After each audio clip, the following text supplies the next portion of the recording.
A lot of institutions and ecosystems seem so out of reach for everyday Arkansans.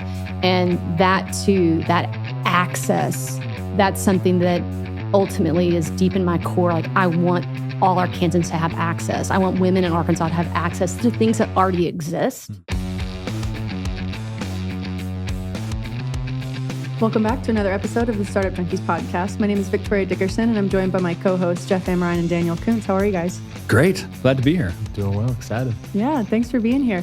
We're excited to be joined by our guest, Anna Beth Gorman. She's the CEO of the Women's Foundation of Arkansas and the former 2022 Arkansas Secretary of State nominee. Anna Beth, thanks for being on our show. Thank you for having me this morning. Yeah, thanks for being here. Well, we're excited to jump into the conversation just about all that you've done for women and for the state and your public service experience. So just to kind of jump right in, can you talk a little bit about your genesis, your story? Go back as far as you want to. Where did the story of Anna Beth Gorman start? This is like the Captain Marvel part of the show, I know, right? like origins, like Anna Beth Gorman origins. That's I like right. that. That's right. So I'll just kind of start, at my landing here in Arkansas. And I landed here 16 years ago professionally.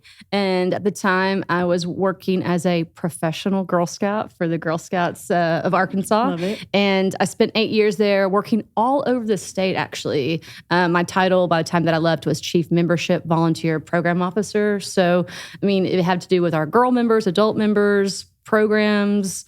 I was in charge of that. And by virtue of getting to do that, I actually got to spend the majority of my career working in all of our counties across the state. I can tell you interesting little stories for about, the goat lady of Smackover. And what's going on up in Ash Flat in different places. So it was a really great introduction to our state. But I'm a lifelong Girl Scout, and I just can't help it. I love championing women and girls. And in 2016, an opportunity presented itself to join the Women's Foundation, then as the executive director and now as a CEO. And for the last 8 years, we've really been just trying to beef up the work that we do to champion women's economic mobility. We're a small public foundation, and if you've never heard of us, that's okay. But our work is really impactful, and we're doing a lot of cool and innovative things. And for the most part, it's talking about what are the building blocks of wealth and how do we get women engaged in those activities. It's really interesting. Talk a little bit more about some of the innovation with the Women's Foundation of Arkansas. Like, what are these building blocks that you're talking about? What is missing right now in the state, and what are you doing to fill that? Well, so for several years now, I want to back up and talk about what wealth isn't. Wealth isn't a yacht in your backyard. Wealth is just the ability to provide for yourself, to provide for your children, to own a home, to start a business, to get an education, to access healthcare. These are the building blocks of wealth. And really, by definition, wealth is something that you transfer to the next generation and you change their trajectory. And this eludes so many Arkansans. Unfortunately, our state just falls at the bottom of the list. But as an organization, we can't tackle all of those things. We try to really dig into what can we work on. And so in 2018, we released this really first of its kind report in Arkansas. We worked with University of Arkansas Little Rock Economic Development Institute and looked at economic indicators. And one of those indicators that jumped off the page was businesses owned by women, like businesses being a way to create wealth. And so we started looking at that data and found interesting statistics about where you see concentration of women business owners, the difference between women of color business owners. And so we have spent the last 6 years now, just making a seat of ourselves in the entrepreneur ecosystem in a very non-conventional way, because we're a foundation. We're not Startup Junkie. We're not the experts and practitioners of how you build a business, but we're conveners and we help people network. And so we've got a lot of cool things that we've done in this space. That's awesome. Yeah, that's really cool. What are some of the barriers you've seen to women entrepreneurs creating wealth? So the biggest barrier, and we did from 2018, we did a report in 2018 and we followed up in 2020. And the biggest barrier is language, because a woman that's living in rural Arkansas doesn't think of herself necessarily as an entrepreneur. That's just not a word that she's using. She's thinking, I'm going to do this thing to try to earn some extra money. Right. I'm going to do this thing to put food on my table for my family. I'm going to do this thing because there's nothing else to do in my community, right? And so when they go to Google resources for help, they're not looking at entrepreneur ecosystem. Sure. That's just not a thing that they're looking for. And so our report actually surveyed women business owners, and they didn't know about the vast network of resources that exist. So for us, it really is getting in front of the ecosystem in Arkansas and just really trying to advocate, like, how do you meet women where they are, change your language, making these resources accessible? Because interesting, and I think you all know this state has a lot of resources for business owners, but it just eludes people because of access. It's amazing how much of a barrier using jargon or the language that has kind of been grown up to be comfortable around small business ownership or entrepreneurship. And it's limiting in that people don't get it. It's like, all I wanted to do was kind of create a job for myself, or I had this capability to do this. I didn't know what to do next. And they don't feel like they're part of that club just by the language we use. I think it's a really good point. I was meeting with someone yesterday, and we were talking about that in the work that they were doing. They always start by level setting, like, let's create a shared language. And just for women, they just don't have the time to like quickly adapt to this. And we're doing so many great things. I'm proud to know the ecosystem, but we kind of look at ourselves as like, okay, we're trying to connect actually individuals and show them the on-ramps to where they are, because they don't even know where they are. Another barrier is accessing capital, but again, capital, what's money? Like, you need money, right? Like, how do you get money? Well, there are ways to get money, and that starts with building up your own social capital, your own network. Who do you know? Who can you talk to? Who can you really get support from? And you may not be ready to walk into a traditional bank and get massive loan. Maybe you don't even need that. And you don't need to take on debt. But what do you need, and what does that look like? So we actually talk to women business owners on what are the ladders to capital building. That's really interesting. I see that a lot with Startup Junkie events, that we support entrepreneurs and innovators. That's part of our mission statement. But I always add to that in small business owners and people with a side hustle and people looking to get into that, because that's the verbiage that they use. Because if they think, oh, I just have a little thing that I do on the side, they don't consider themselves an entrepreneur. And it's like, yeah, it is. You're an entrepreneur too. Like, that's what, by definition, an entrepreneur is. And so I see that in Startup Junkie events too. And so I guess the education of like, you are an entrepreneur, like that is the barrier of like, let me tell you, this is what you are. And you are in that club, exactly like what you said. So I saw that you have a program, the Women's Economic Mobility Hub. Talk a little bit about that and how some of the stories of women that have gone through that and what you've seen. So to date, we have worked with 50 Black women entrepreneurs, business owners, at various stages of owning a business. Some might be 1 year in, some might be 20 years in. And we have directly funded them $250,000. Wow. And that funding comes with no restrictions. It is, here's money. It's our trust-based philanthropy. Again, we're a foundation. We can do some cool things like that. And the idea is like, you're already a business owner. You know what you need. I'm going to give you this, but over this course of 6 months, we're going to work with a cohort of 10 women business owners, Black women business owners, and we're going to create safe spaces, and we're going to bring in experts in a variety of topic areas: marketing, finance, accounting, trademark, and patents. And we bring in experts who work with this cohort. So we're also building their networking with their, just 10 women now know each other across the state. They've got this bigger, and they're also engaged with the 40 prior alumni that we have. So that peer-to-peer aspect is really important, right? They learn a lot from each other. It's really important because also women are very spread out in our state, and they feel isolated and they feel alone. So they meet 9 other women that are really working hard and trying to create something and do something. To your point, for themselves, just to create something. And it's really incredible. And our experts that we brought in, I mean, again, we curate them with a lot of thought and intention. So as best we can, they often are people of color, and to talk about various aspects. And we've developed great partnerships with traditional banking institutions, again, marketing agencies, accountants, lawyers. And it's really neat to see the experts come in and they're learning too because we survey them on the front end, like, what is it that you need? And we tailor every cohort.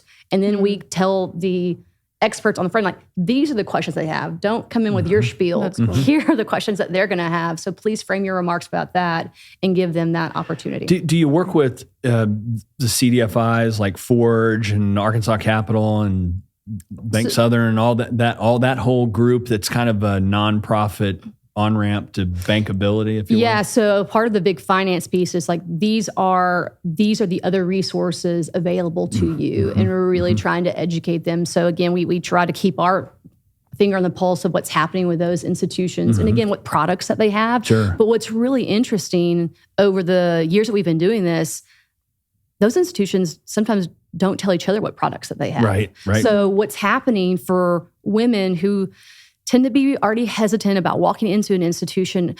They might walk into an institution and that product isn't right for them. That institution isn't trained to say, but I know down the street, this institution has a great product for you. They just tell that woman, sorry, it's not going to work right now. And that person's dejected. And so our learning and our advocacy is then to educate those institutions. For sure. To like learn about like don't think of yourself as a competitor. Think of yourself as a part of this. Exactly. This entrepreneur support ecosystem and tell these folks like, hey, we don't have this product, but if you go down the street to Southern, they're going to help you work on that creditworthiness score they've got some great products. And there's a lot of great products right now specifically for non-traditional or underserved business owners, women and minorities.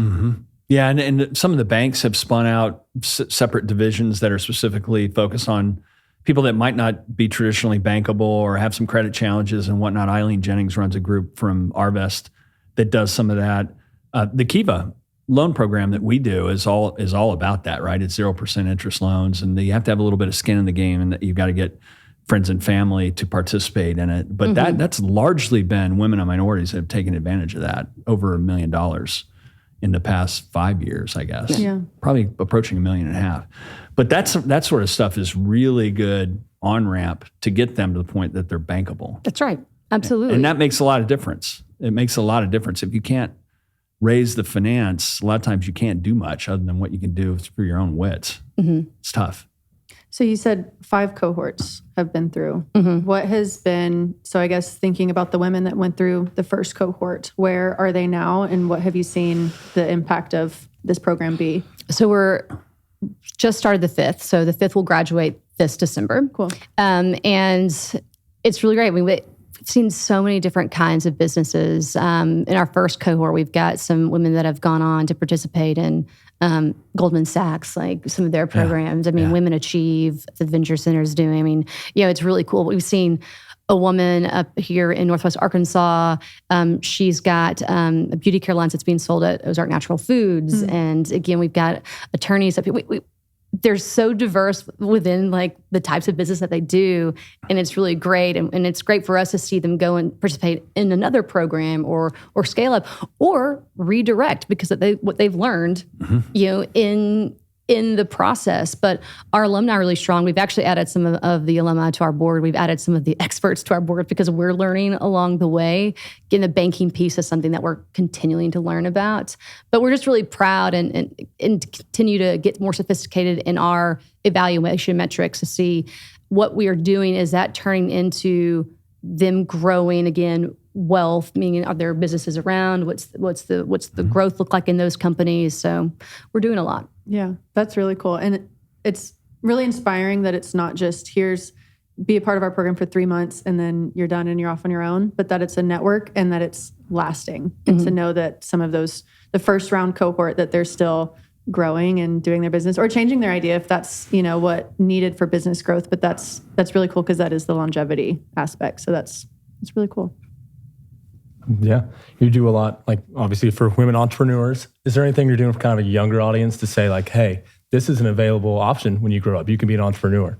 So yes, our program, the Women's Foundation of Arkansas, one of our signature initiatives is called Girls of Promise. And that's probably what the majority of people recognize in the state. It is an initiative to introduce young women to careers in science, technology, engineering, arts, and math. And we were the first organization of any kind to really be talking about STEM. And again, it came about because we knew that those are pathways to better paying jobs. It really was tied to economic mobility. And in that work, we've got we've got some signature programs, but one of the things that I'm really proud of that does tie into kind of jumping into Women Empowered in our Women's Economic Mobility Hub is actually getting young women into high-paying internships. And we look at it, again, we act as a kind of a connector to companies and industries that need interns, that use interns, but we talk about how there exist still barriers. So if you're a kid from Magnolia, Arkansas, and you're a first-generation college student, like, your family does not have the lived experience of going to move away for a summer and living anywhere else other than a mile radius from your family's home. And some of them don't have transportation. So how does that make you competitive to those opportunities that start you on this trajectory to building that really necessary social capital that ultimately will unlock financial capital? So we've got an internship program that we're really proud is actually funded currently right now by the Delta Regional Authority, DRA. And it's designed, we partner with companies and we have women of the summer that are in 10 weeks, high paid internship, and we pay their housing, we pay transportation, we remove any barrier. It might be they don't have transportation, that we get an apartment down the road from where they're working so they can walk to it. And then we tell the company, like, know that they show up having to walk to work.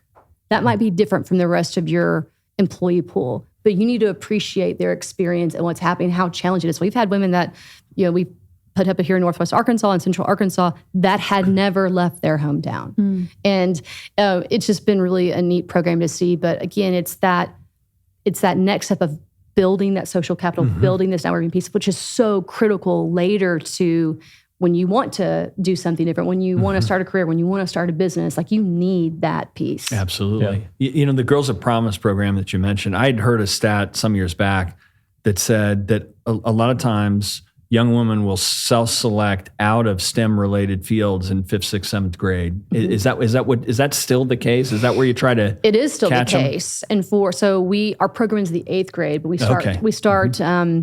actually have some programs that begin as early as 6th grade. We call it Tech for Good. We actually encourage, we have a whole program where basically they create a technology. They create an app, they create a website or something, and we've been doing that for several years, and that started as young as 6th grade.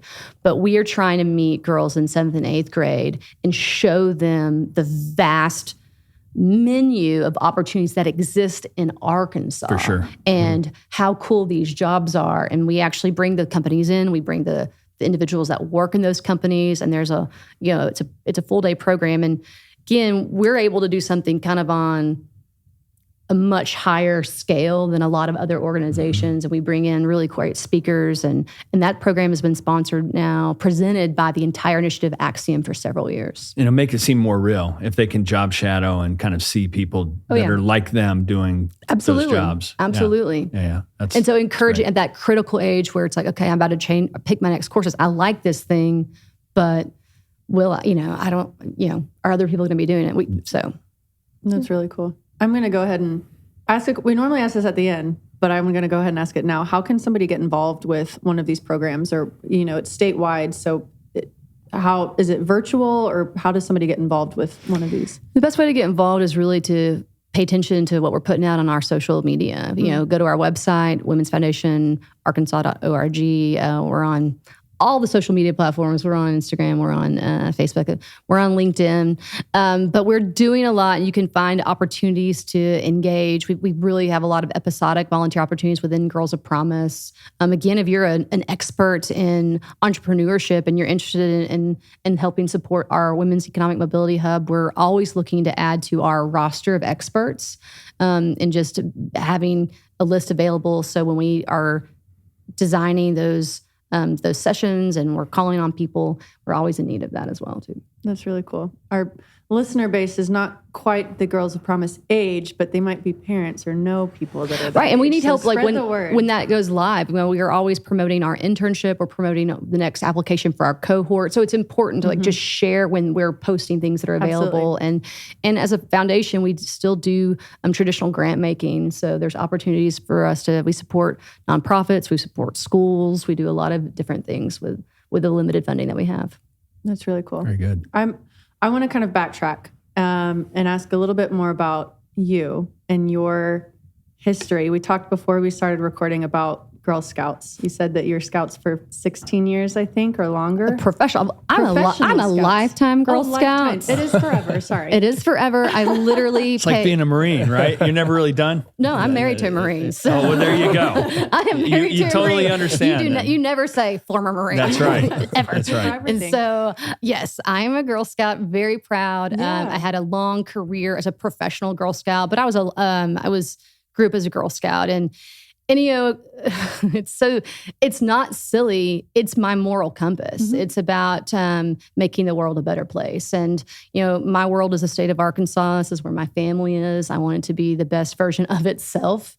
And the work that I've done I've learned so much about the different opportunities that exist in our state. But in 2020, during really the height of the pandemic, we're all sitting at home, and here I am trying to sustain our foundation, and also the time watching, our grantees and our partners. Everyone was just like, "What's happening in those early days?" But I was literally sitting in a space with my husband, who is a CPA, and he got a phone call from a bank, and the bank was like, "Hey, man, you got to get in on this like PPP loan." And then I watched him hang up his phone, and I watched him call all of his partners. And he's like, "Call every single client we have and tell them to apply for this funding." And I looked at my phone. I was like, is the bank going to call the Women's Foundation of Arkansas and tell us that? They did not. They did not give us a phone call.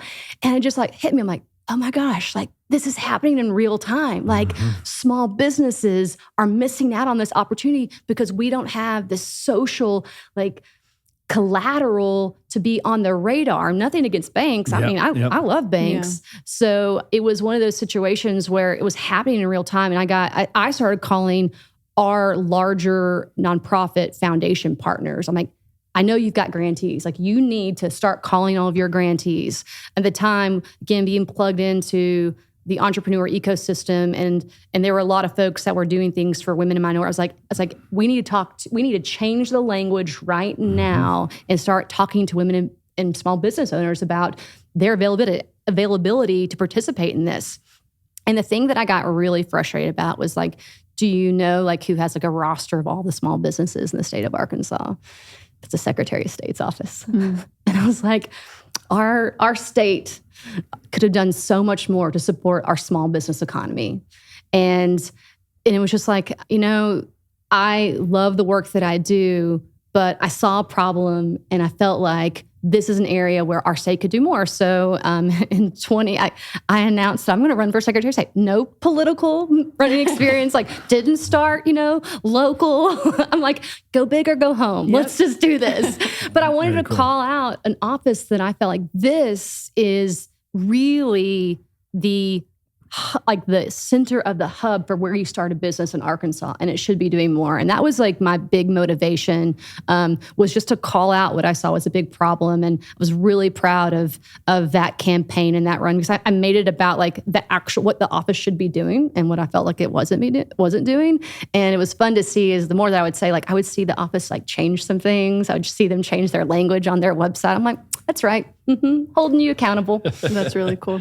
That's my mom great. recently, in this past election, she just ran for a local position, and she didn't win or anything, but just the whole process was super eye-opening. I have so much empathy now for people who run and people whose families, like everybody's impacted. So thank you for putting yourself out there. I mean, that's a very vulnerable thing to put yourself out there and to speak your beliefs. And even though, the outcome is one way, but to see those changes start to come, like that's a huge deal. So that's so cool. Well, thank you. And I tell people afterwards, like it was one of my most favorite failures, right? I didn't win, but like I failed up. Yeah. Like there was no like drawback for me for doing that. And again, it was about putting yourself out there and being vulnerable, but I want to show women, I want to show other people, like when you do that, it is like putting yourself out there to start a business or to start something or to change the trajectory of your life. Sure. You've got to put yourself out there. But in most of those exercises, that's where you are going to grow. That's where you're going to see your strengths, where you're going to learn so much about yourself.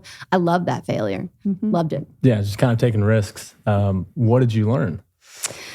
I mean, again, I learned I like talking to people. I like talking to people. And it was interesting. I was at an event yesterday here in Northwest Arkansas, and a woman came up and she's like, oh my gosh, she's like, I'm just so excited to see you. She's like, I don't think you remember me, but you talked to me in the Bentonville Town Square when you were, because in my mind, I'm like, you're supposed to go talk to people, right? You're supposed to go stand around and like introduce yourself to as many people as possible. And that is something that I am built to do. I like to do. And I was like, this is now 2 years later. And she was like, it was so cool. She's how this woman, like, it clearly meant more to her on a Saturday morning where I was like, I hope I'm not bothering you. I just wanted to introduce myself and tell you what I'm trying to do and why that I'm doing this. So I learned that too, that government, like a lot of institutions and ecosystems, seems so out of reach for everyday Arkansans. And that too, that access, that's something that ultimately is deep in my core. Like, I want all Arkansans to have access. I want women in Arkansas to have access to things that already exist. And so that was something I learned too. It's not inaccessible, but there is a language about it that's a barrier. There's a perception, and even some of the behaviors really aren't approachable for our population. Sadly, a lot of government is an insular club that people have a lot of disdain and distrust around, unfortunately. And it doesn't matter what party's in. It's like, it's the government. It's a political sideshow.